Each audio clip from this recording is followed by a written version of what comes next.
வந்தனம் நமஸ்தே நமஸ்காரம். நான் உங்களோட நம்ம வீட்டு தாத்தா பாட்டி சாப்பாடு நிகழ்ச்சிக்கு உங்களை அன்புடன் வர வைக்கிறேங்க. என்னடா இன்னைக்கு என்ன பண்ண போறேன்னு பாக்குறீங்களா? என்னமோ எடுத்து வச்சிருக்கேன்னு பாக்குறீங்களா? வேற ஒண்ணும் இல்லைங்க, உங்களுக்கான ஒரு டேஸ்டியான ஒரு சுவையா ஒரு சப்பாத்திக்கு நீங்க டக்கு புக்குன்னு ஒரு ஆற மாதிரி ஒரு சைட் டிஷ் தாங்க. நீங்க இந்த சைட் டிஷ் நீங்க பண்ணி கொடுங்க, உங்க வீட்டுல இருக்க குழந்தைங்கலாம் அழகா சாப்பிட்டுருவாங்க. ஸோ நீங்கள் இந்த மாதிரி பண்ணி கொடுக்கறதுக்கு ரெடி ஆகலாமா? வாங்க, இதுக்கு என்னென்ன தேவைன்னு நம்ம பார்த்துக்கலாம். ஸோ நம்ம இன்னைக்கு என்ன எடுத்து வச்சிருக்கேன்னா, நான் இன்னைக்கு ஏற்கனவே நான் வந்து சன்னா வந்து நான் நைட் ஃபுல்லாக ஊற வச்சுட்டேன். ஒரு நீங்கள் நைட் வந்து ஊற வச்சிங்கன்னா மார்னிங் நீங்கள் இது பண்ணி எடுத்து வேக வச்சுக்கோங்க. வேக வச்சு நீங்கள் இது பண்ணுங்க. சப்போஸ் நீங்கள் இது பண்ண முடியலன்னா மார்னிங் நீங்கள் ஊற போட்டுட்டு போனீங்கன்னா நைட்டு வந்து நீங்கள் இது பண்ணிக்கலாம். ஸோ நான் வந்து நைட் ஊற போட்டுட்டேன். ஸோ மார்னிங் நல்லா வேக வச்சு இதை எடுத்து வச்சுருக்கேன். ஸோ இந்த இது பார்த்தீங்கன்னா இது வெந்த கொண்டக்கடலை, இது உப்பு எதுவும் போடாமல் கொண்டக்கடலை வேக வச்சு வச்சுருக்கேன். 2 வெங்காயம், 3 தக்காளி, அதுக்கப்புறம் ஒரு பூண்டு, ஃபுல் பூண்டு, அதுக்கப்புறம் ஒரு 2 துண்டு இஞ்சி, 1 ஸ்பூன் ஜீரகம், 1 ஸ்பூன் சோம்பு, அதுக்கப்புறம் நம்மளோட பட்டை, கிராம்பு, ஏலக்காய், அதுக்கப்புறம் நம்ம அன்னாச்சி பூ, அதுக்கப்புறம் நீங்கள் பிரிஞ்சி லீஃபு இதெல்லாம் எடுத்து வச்சுக்கோங்க. நான் எனக்கு தேவையானது மட்டும்தான் வச்சுருக்கேன். உங்களுக்கு ஸ்பைசஸ் ரொம்ப பிடிக்கும்னா நீங்கள் ஸ்பைசஸ் கூட நீங்கள் இன்னும் எக்ஸ்ட்ரா நீங்கள் போட்டுக்கலாம். நான் இன்னைக்கு கம்மியாக தான் நான் போட்டுக்கிறேன். எனக்கு இந்த மீடியமாக இருக்க ஸ்பைசஸ் போதும். ஸோ நீங்கள் நல்ல ஸ்பைசஸாக வேணும்னா நீங்கள் இன்னும் இன்க்ரீடியன்ட் எக்ஸ்ட்ரா போட்டுக்கோங்க. அண்ட் இதுக்கு தேவையான அளவு உப்பு, 1/4 ஸ்பூன் மஞ்சத்தூள், 2 ஸ்பூன் மிளகாத்தூள், மல்லித்தூள் வந்து 1 ஸ்பூன், கடுகு 1 ஸ்பூன், கொஞ்சம் கொத்தமல்லி, அரை மூடி தேங்காய் எடுத்துக்கோங்க, ஒரு பச்சை மிளகாய், கொஞ்சம் கல்பாசி, 2 ஸ்பூன் நல்லெண்ணெய் எடுத்திருக்கேன். நீங்கள் உங்கள் சமையல் ஆயில் என்னவோ நீங்கள் அதை எடுத்துக்கோங்க. நான் நல்லெண்ணெய் யூஸ் பண்ணிக்கிறேன். முதல்ல நான் இதுக்கு வந்து தேவையானதெல்லாம் முதல்ல அரைச்சி எடுத்துகிட்டு வர போகிறேன். இன்னைக்கு வந்து இதுக்கு தேவையானதெல்லாம் நான் போட்டு அரைக்க போகிறேன். ஸோ இதில் வந்து வெங்காயம், தக்காளி, இந்த நம்மளோட வச்சுருக்கோம் பார்த்தீங்களா ஸ்பைசஸ் எல்லாமே, மசாலா எல்லாமே, கல்பாசி, அப்புறம் வந்து ஏலக்காய், கிராம்பு, அப்புறம் பட்டை, இது இப்போ ஜீரகம், சோம்பு, பூண்டு, இஞ்சி, பிரிஞ்சி லீஃபு எல்லாத்தையும் போட்டு நான் முதல்ல அரைச்சி எடுத்துக்க போகிறேன். இது வந்து அரைச்சி ஒரு விழுதாக எடுத்துக்கோங்க. தனியாக ஒரு விழுது எடுத்து வச்சுக்கோங்க. இது தனியாக அரைச்சி எடுத்துக்கோங்க. அதே மாதிரி இன்னொன்று எடுத்து வச்சுக்கோங்க. கொஞ்சோண்டு நம்ம எடுத்து வச்சிருக்க கொண்டக்கல்லையில் ஒரு கை கொண்டக்கல்லை மட்டும் தனியாக எடுத்து வச்சு அதோட தேங்காய், பச்சை மிளகா, கொத்தமல்லி இதெல்லாம் வந்து சேர்த்து ஒரு அரைச்சி எடுத்து வச்சுக்கோங்க தனியாக. சொன்ன மாதிரி இப்போ எல்லாத்தையும் நான் அரைச்சி விழுதாக எடுத்துகிட்டு வந்துட்டேன். இது வெங்காயம், தக்காளி, இந்த கரம் மசாலா உள்ள சாமான்லாம், இது மசாலா சாமான்லாம் போட்டு இதை அரைச்சி எடுத்துகிட்டு வந்தாச்சு. அதே மாதிரி இந்த பக்கம் நம்ம வச்சிருந்த தேங்காய், நம்ம கொண்டக்கடலை, பச்சை மிளகா, கொத்தமல்லி எல்லாத்தையும் போட்டு அரைச்சி எடுத்துகிட்டு வந்துட்டேங்க. இப்போ நம்ம எப்படின்னு பண்ணலாம் வாங்க. நம்மளோட எண்ணெய் காஞ்சிருச்சு. ஸோ இப்போ நம்ம கடுகு போட்டுலாம்.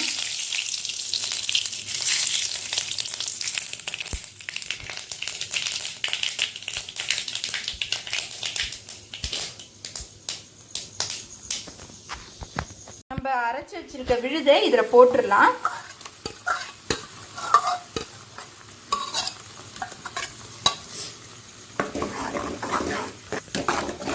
ஸோ நம்ம அரைச்சி வச்சிருக்க விழுதை இதில் போட்டு ஒரு கலரி வச்சிருக்க மஞ்சத்தூள், மிளகாத்தூள், மல்லித்தூள், அதுக்கப்புறம் உப்பு இதெல்லாம் போட்டுக்கலாம்.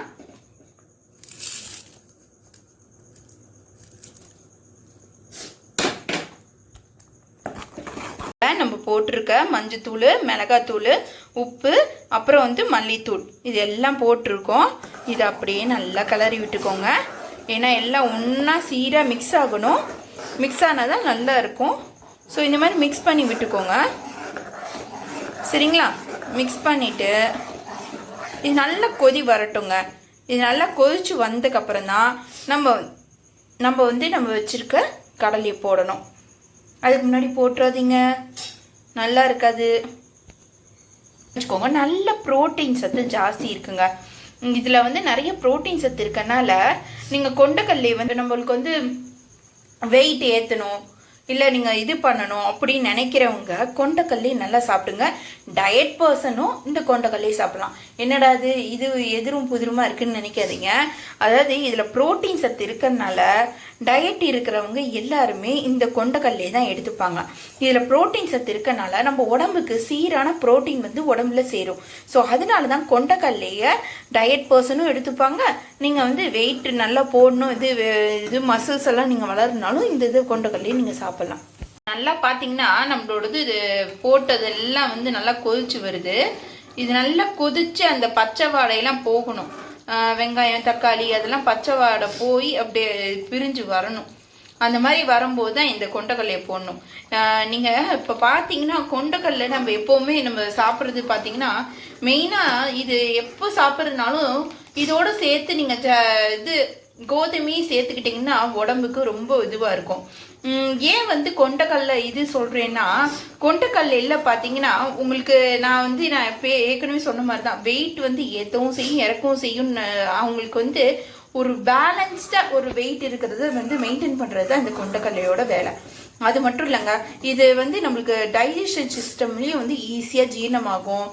இதில் வந்து நிறைய வந்து ஃபைபர் சத்து இருக்குது, அயன் சத்து இருக்குது. ஸோ நம்ம வந்து ஈஸியாக ஜீரணமும் ஆகும், நம்மளுக்கான உடம்புல வந்து ப்ரோட்டீனும் இன்க்ரீஸ் ஆகும். ஸோ இதனால நீங்கள் வந்து கொண்டக்கல்லையே டெய்லி வந்து வேக வச்சு நீங்கள் சாப்பிட்டு பாருங்கள். நீங்கள் உங்களால் முடியல டெய்லி வேக வைக்க முடியலன்னா அட்லீஸ்ட் ஒரு வாரத்தில் ஒரு முறையாவது நீங்கள் இந்த மாதிரி கொண்டக்கல்லையை எடுத்து சாப்பிடுங்க. உடம்புக்கு தேவையான ப்ரோட்டீன் சத்தும் நம்மளுக்கான ஃபைபர் அயன் எல்லாமே நம்மளுக்கு உடம்புல வந்துடும். ஸோ வெயிட்டும் ஏறாது இறங்காது, மேனேஜ் பண்ணிட்டு இருக்கோம்.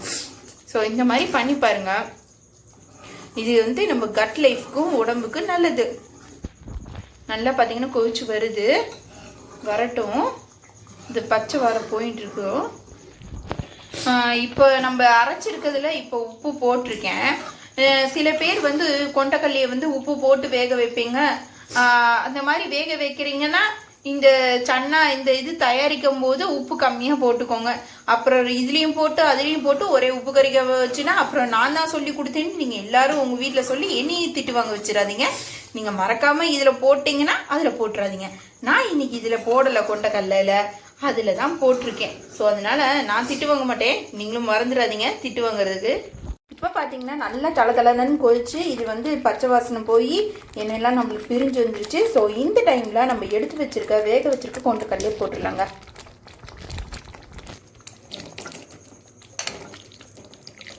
ஸோ கொஞ்சம் கொஞ்சமாக கொண்டக்கல்லையே இதில் போட்டுடலாம். இப்போ நம்மளோட கொண்டக்கல்லையும் இந்த மசாலாவும் ஒன்றா சேரணுங்க. ஒன்றா சேர்ந்து அப்படியே நல்லா இதுவாகணும். இதில் வந்து கொண்டக்கல்லைக்குள்ளே வந்து மசாலா எல்லாமே வந்து மிக்ஸ் ஆகி உள்ளே இறங்குற அளவுக்கு நம்ம வந்து இது வந்து இது பண்ணியிருக்கணும், கொதிச்சிருக்கணும். அதுக்கு முன்னாடி எடுத்தோம்னா சன்னா தனியாக இருக்கும், மசாலா தனியாக இருக்கும், அப்புறம் வந்து நல்லாவே இருக்காது, தனியாக சன்னா எடுத்துக்கிங்கிற மாதிரி இருக்கும். ஸோ இதை வந்து நீங்கள் ஒரு கொதி விடணும்.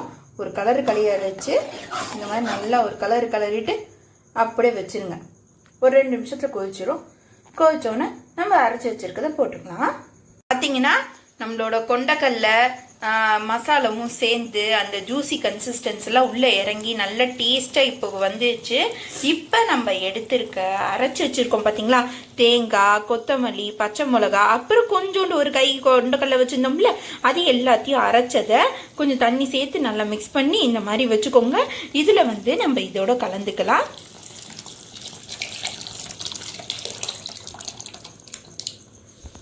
ஸோ இப்போ நல்லா இதை கலரி விட்டுக்கோங்க. கலரி விட்டு ஒரு கொதி நல்லா வரட்டும். இது எல்லாம் இப்போ ஊற்றிருக்க தேங்காயோட ஃப்ளேவர்லாம் வரட்டும். ஒரு கொதி வந்தால் போதுங்க. ஏன்னா இது தேங்காய் போட்டுக்கனால தேங்காய் போட்டதுக்கப்புறம் ரொம்ப கொதிவாக இருக்கக்கூடாது. ஒரு கொதி வந்தோன்னே நம்ம அணைச்சிக்கலாம். நம்மளோட சன்னா மசாலா ரெடி ஆயிடுச்சுங்க. நல்லா கொதிச்சு சுவையாக வந்துடுச்சு. எல்லாம் பாருங்க சேர்ந்து கொதிச்சு வந்துருச்சுங்களா. இப்போ இந்த டைம்ல நம்மளோட அடுப்பு ஆஃப் பண்ணிடலாம். கொதி நின்றுச்சு, ஆஃப் பண்ணிட்டோம்னா நம்மளோட சன்னா மசாலா ரெடி. நம்மளோட சன்னா மசாலா ரெடி ஆயிடுச்சு. வாங்க சாப்பிடலாம். இதே மாதிரி டேஸ்டியாக உங்களுக்கு ரெசிபி வேணும்னா மறக்காமல் என்னோட சேனலை சப்ஸ்கிரைப் பண்ணிக்கோங்க சரிங்களா. இதை வந்து நீங்கள் சப்பாத்தி, பூரி, பரோட்டா, இந்த தோசை இது மாதிரி எல்லாத்தோடையும் வச்சு சாப்பிட்டு பாருங்கள். டேஸ்ட்டாக இருக்கும். நார்மலாக நீங்கள் ஒரு தோசை திங்கிற இடத்துல ஒரு 4-5 தோசை எக்ஸ்ட்ராக்கி திம்பிங்க. சுடுறதுக்கு ரெடியாக இருந்துக்கோங்க சரிங்களா. நம்மளோட நெக்ஸ்ட் வீடியோவில் நான் உங்களோட சந்திக்கிறேன். நீங்கள் மறக்காமல் என்னோட நம்ம வீட்டு தாத்தா பாட்டி சமையலை நீங்கள் மறக்காமல் சப்ஸ்கிரைப் பண்ணிடுங்க, லைக் பண்ணுங்கள், ஷேர் பண்ணுங்கள். அண்ட் கமெண்ட் செக்ஷனில் உங்களுக்கு நெக்ஸ்ட் என்ன ரெசிபி வேணும்னு சொல்லிட்டு எனக்கு கமெண்ட் செக்ஷனில் கமெண்ட் பண்ணுங்கள். நான் உங்களுக்காக செஞ்சு காமிக்கிறேன். ஸோ நெக்ஸ்ட் வீடியோவில் பார்க்குறேன். பாய்.